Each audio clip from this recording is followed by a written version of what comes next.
Isabelle sillonne les petites routes du sud Charente à bord de son vieux J9 des années 80.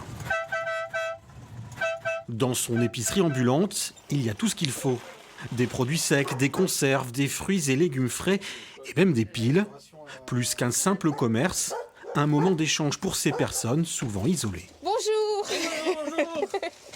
Bon, là, il me faut du poireau. Du poireau. Pour eux, ça leur fait une visite, ceux qui ne bougent pas, d'avoir une visite, d'avoir un lien avec l'extérieur et de pouvoir discuter des nouvelles et d'autres qu'il y a dans les villages. On va transmettre les infos d'un village à un autre. Une quinzaine de clients par jour, dont certains ont découvert son camion par le bouche à oreille lors du premier confinement.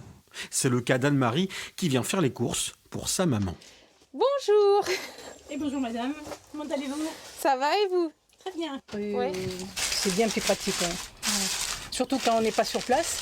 Donc ça permet à la personne âgée d'avoir une disponibilité de choix en plus. C'est vraiment c'est très bien. Très bien. Isabelle espère qu'avec ce nouveau confinement, et même s'il est moins restrictif, qu'elle rencontrera de nouveaux clients. Au dernier confinement, on a eu plus de clients et on a eu un quart qui sont restés. Après, ils ont continué à reprendre leur vie normale, de retourner en grande surface. Son point fort, proposer un service au plus près du domicile de ses clients.